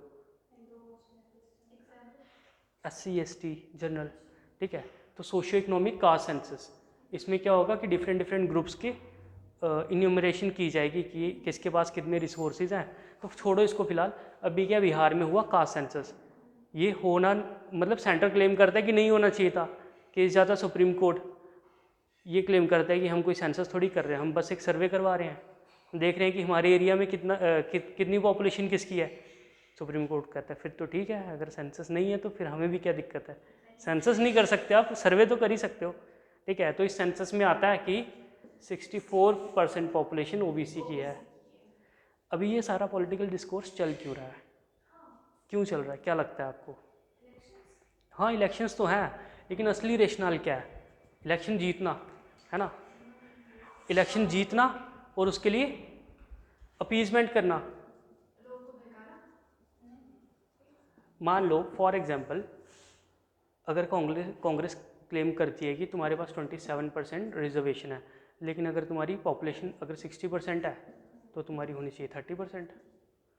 हम सरकार में आएंगे तो तुम्हारी 30 हो जाएगी। भड़काना इश्यू तो है, ठीक है, भड़काना भी कह सकते हैं, कुछ भी कहो, लेकिन मेनली इसी लाइन पे होने वाला है। ठीक है, अभी कल ही मैं एक देख रहा था, राहुल गांधी से क्वेश्चन किया जा रहा था कि आप जहाँ पे देखो ओबीसी ओबीसी करते हो, आप बताइए आपने ओबीसी के लिए क्या किया। कहते हमारे जितने भी स्टेट्स में सीएम हैं उसमें से ऑलमोस्ट 75% हमारे ओबीसी सीएम हैं, लेकिन बीजेपी के 10 में से 1 सीएम ओबीसी है। ठीक है, वो मीडिया को क्वेश्चन करने लगे, आप सभी यहाँ पे बैठे हो, अब बताओ यहाँ पे कितने एससी एसटी हैं, तो एक भी हाथ खड़ा नहीं हुआ। ठीक है, कहाँ पे? यूपी में बहुत ज़्यादा एससी है। यूपी में अगर एसटी कम है, एससी अगर कम भी होंगे तो 20% तो होंगे मिनिमम। ठीक है, तो मैं कह रहा हूँ कि वो क्या क्लेम कर रहे हैं कि मीडिया में भी रिप्रेजेंटेशन नहीं है एससी एसटी ग्रुप्स की। ठीक है, मेनली जो मेन स्ट्रीम मीडिया वो कहीं ना कहीं अपर कास्ट ग्रुप्स ही उसको कॉलोनाइज करते हैं या होल्ड करते हैं पोजीशंस। एडिटर्स की पोजीशन हो गई, ठीक है, ऊपर कंपनी के ओनर्स हो गए, मीडिया कंपनीज के। ठीक है, छोड़ो इसको, हमारा बस मंडल कमीशन तक था, बाकी जो चल रहा है वो चलता ही रहेगा। मैं बस आपको इसलिए बताता हूँ कि एटलीस्ट आपको थोड़ी अवेयरनेस रहे कि चल क्या रहा है। आते हैं आज के हम अपने लास्ट टॉपिक पे, जो है बाबरी मस्जिद।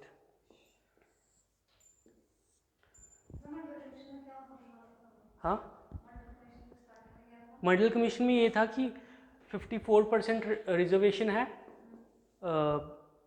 54% पॉपुलेशन है ओबीसी की, तो इनको 27% रिजर्वेशन दे दो, ये इन्होंने रिकमेंडेशन दी थी। अब कमीशन क्या करती है? कमीशन रिकमेंडेशन देती है, काम होता है इम्प्लीमेंट करने का स्टेट का, सेंटर मतलब स्टेट का इन द सेंस गवर्नमेंट का।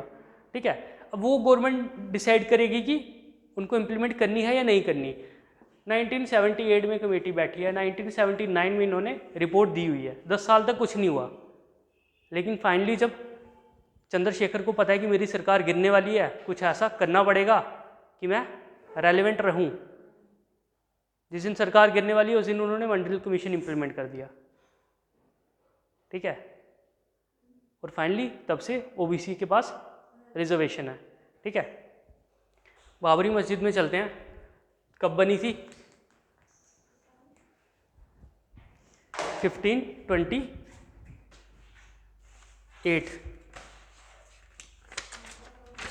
हाँ हाँ, बाबर के वक्त, तभी तो बाबरी है।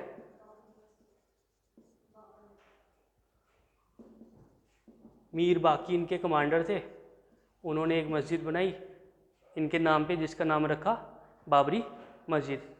1500 से 1859 तक क्या हुआ कुछ नहीं पता, लेकिन 1859 में एक क्लैश होता है हिंदूज और मुस्लिम्स के बीच में।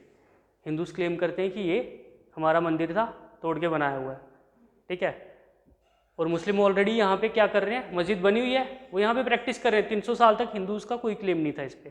ठीक है, वो यहाँ पे आके रोज़ नमाज पढ़ रहे हैं। तो फाइनली 1859 में क्लैश होता है, ब्रिटिशर्स मीडिएट करते हैं। मान लो ये कॉम्प्लेक्स है पूरा मंदिर का, कुछ 2.77 एकड़, ये आ गया मंदिर वाला मेन एरिया, और ये वाला आ गया कोर्टयार्ड, बाहर का एरिया। तो ब्रिटिशर्स कहते हैं कि यहाँ पे मस्जिद है, यहाँ पे तुम करो मुस्लिम्स अपनी पूजा, ये वाला एरिया यहाँ पे हिंदूज कर लेंगे। ठीक है, तो तब से ऑलमोस्ट 1949 तक ऐसा ही चल रहा था। बाहर वाले एरिया में हिंदूज पूजा करते थे और मस्जिद वाले एरिया में मुस्लिम पूजा करते थे। लेकिन 1949 में अचानक क्या होता है, रात में यहाँ मूर्तियाँ दिखनी शुरू हो जाती हैं, मूर्तियाँ प्रकट हो जाती हैं। जिन्होंने इंस्टॉल की होती हैं उन्हीं को दिखाई देंगी, है ना।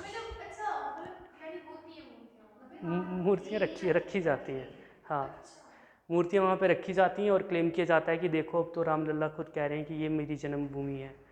तो अब हमें फाइनली, हाँ ऑब्वियसली किसने रखी होगी, हमें उसमें कोई इंटरेस्ट नहीं है। रात में कौन देख रहा है आपको ठीक है ना, जिन्होंने करना हो वो ढूंढ लेते लूप होल्स, बहुत शातिर लोग होते हैं काम करने वाले। तो फाइनली यहाँ पे मूर्तिज दिखती हैं और केस चला जाता है सुप्रीम कोर्ट। सुप्रीम कोर्ट लगा देता है ताला, सॉरी सुप्रीम कोर्ट नहीं जाता, हाई कोर्ट में जाता है। और हाई कोर्ट 1949 से ये पूरा बंद है। इससे पहले 1885 में क्या होता है, एक कोई संत हैं वो कहते हैं कि जी हम तो खुले में पूजा कर रहे हैं, शेल्टर ही बना के दे दो हमें कम से कम। ठीक है, तो ये वाला एरिया यहाँ पे शेल्टर वगैरह बना दिए जाते हैं। तो फाइनली क्या अभी सिचुएशन क्या है, 1949 के बाद कोई भी पूजा नहीं कर रहा, गेट पे लग गए ताले, ना हिंदूज अंदर जा रहे हैं ना मुस्लिम्स अंदर जा रहे हैं। उसके बाद फाइनली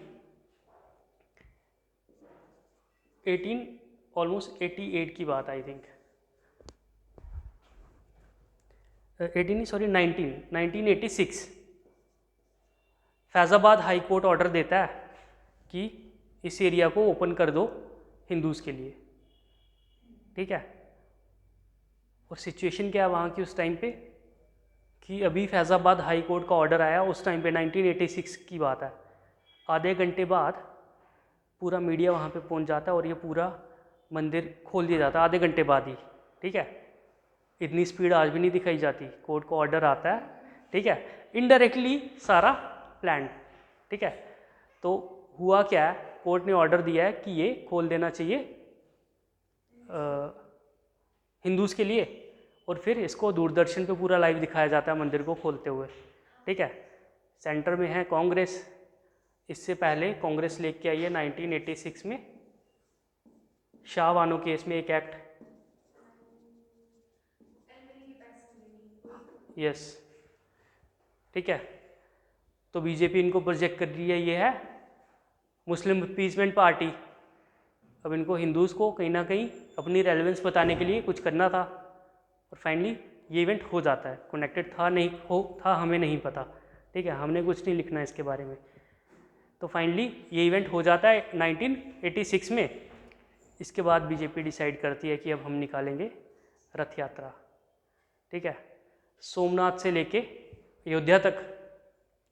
इसके बाद दोबारा क्या हो जाता है, केस चला जाता है सुप्रीम कोर्ट और इसको ऑर्डर को रोक दिया जाता है, कुछ खास नहीं चल रहा है यहाँ पे। ठीक है, उसके बाद क्या हो रहा है, रथ यात्रा शुरू की जाती है एल के अडवाणी के द्वारा। एल के अडवाणी होते हैं और भी मुरली मनोहर जोशी वगैरह होते हैं, और फाइनली उनका अरेस्ट हो जाता है और फिर उनकी सरकार गिर जाती है। और इसी बीच बीजेपी पॉपुलर हो जाती है यूपी में। 1992 में यूपी में इलेक्शन होते हैं और बीजेपी की सरकार बन जाती है।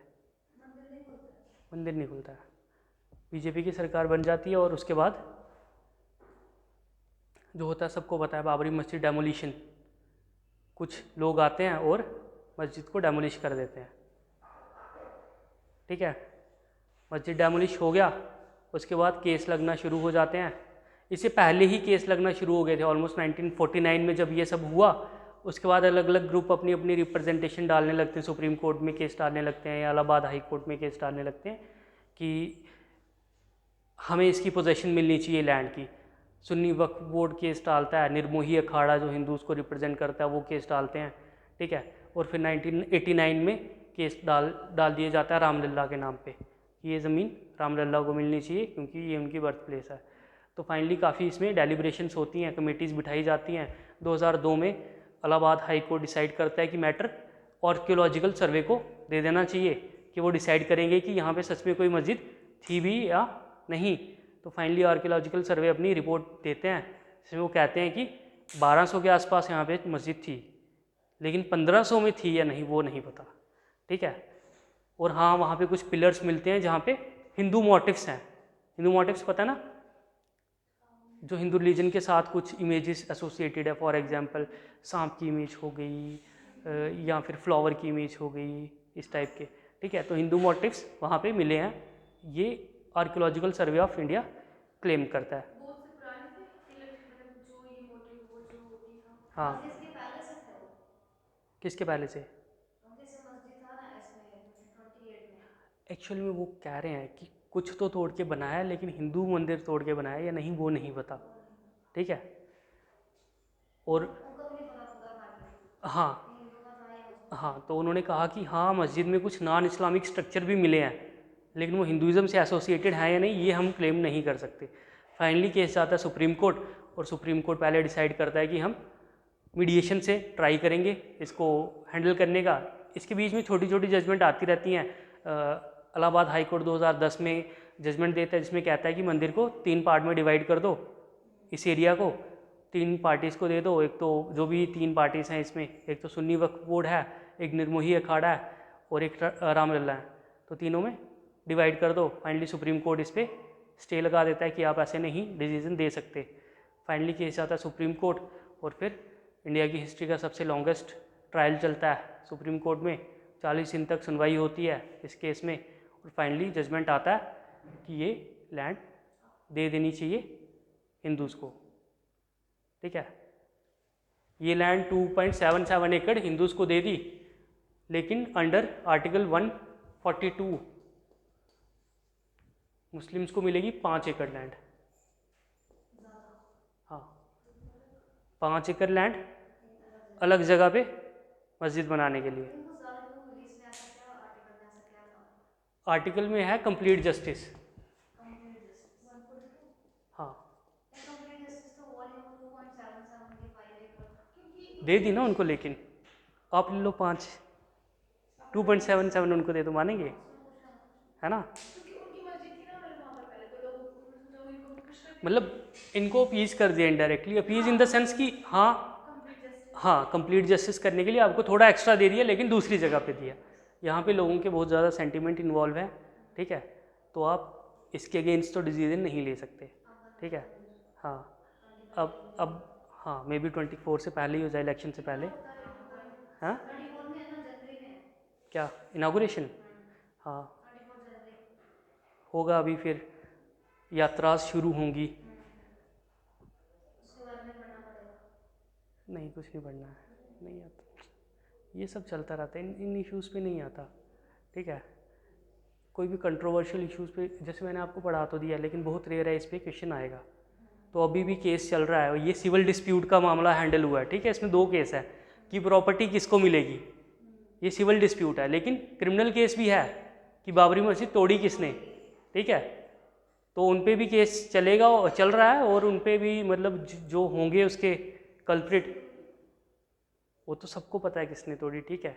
वो जो लीडर थे, कार सेवक थे कुछ, ठीक है। पूरे अगर आप यूट्यूब पे देखेंगे तो उसमें फुटेज में सामने दिखती हैं उमा भारती और लाल कृष्ण अडवाणी, ठीक है।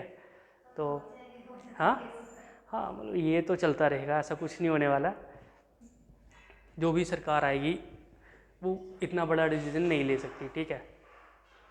काफ़ी इसमें इश्यूज़ हैं, ये ऐसे ही चलता रहेगा जब तक चल रहा है। तोड़ना भी तो पाप ही है। हाँ, वही तो है ना, ये सुप्रीम कोर्ट ने भी मेंशन किया कि ये जो किया ये एक्ट ऑफ फेनिगेनेंस है, ये गलत है, ठीक है। लेकिन फिर फाइनली कंप्लीट जस्टिस के लिए उनको 5 एकड़ लैंड देनी पड़ेगी। लिखिए इसमें,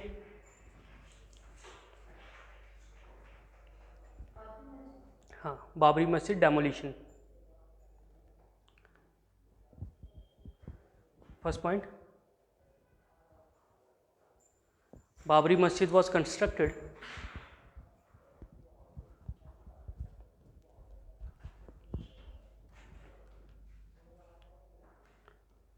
by Mir Baqi,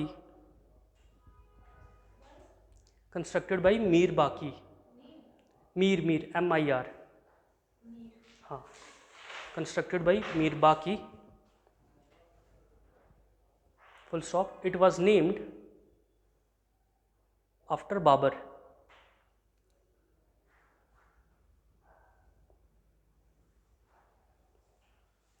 Second point, in 1859, for the very first time,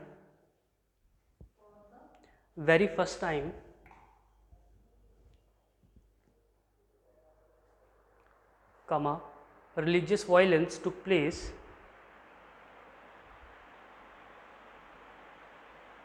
with respect to Babri Masjid.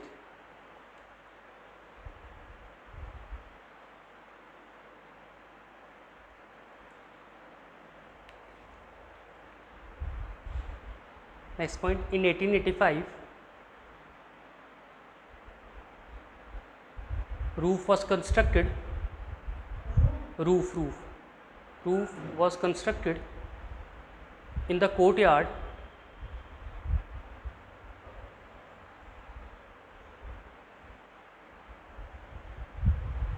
next point, in 1949, idols of Lord Ram was placed inside Babri Masjid.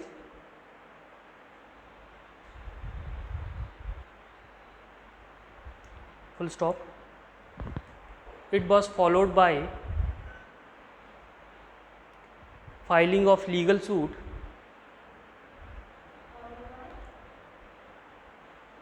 filing of legal suit suit, and the land was claimed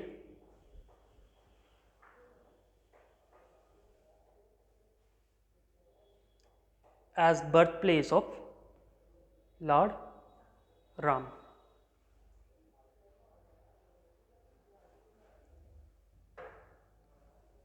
Full stop. The site was declared disputed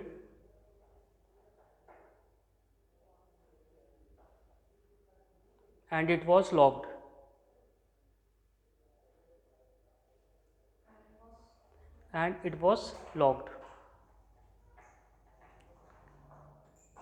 Next लिखिए 1986, Faizabad District Court gave the judgment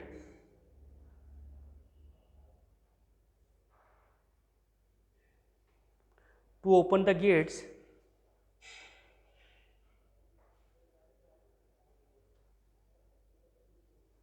and allows Hindus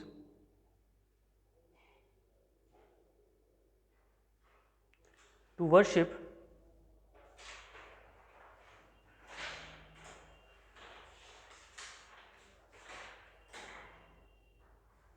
full stop. The gate was opened within 30 minutes.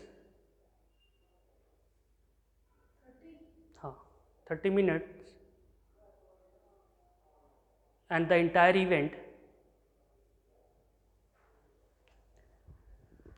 was televised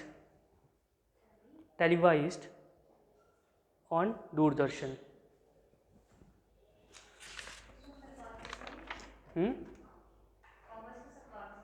हाँ. In 1990,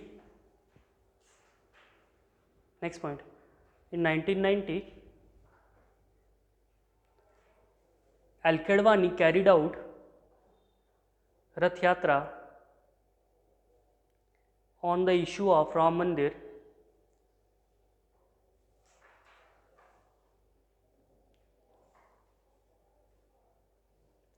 full stop. However,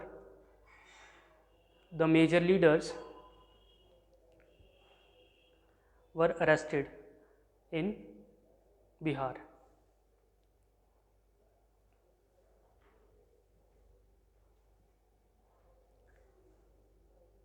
Next point, in 1991, BJP came to power in UP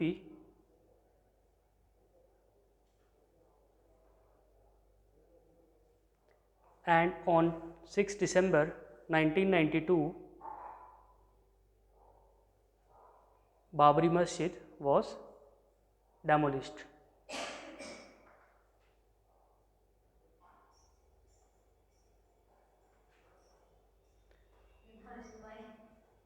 bye नहीं लिखना, बस इतना ही लिखना है. Next point, finally in 2019 Supreme Court in its judgment ordered the construction of Ram Mandir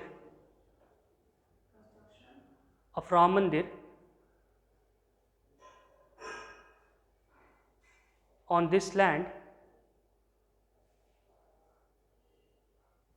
and to do complete justice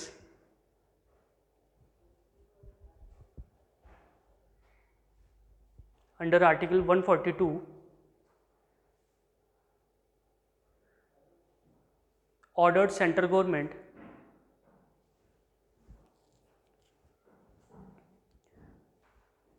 to provide 5 acres of land in nearby areas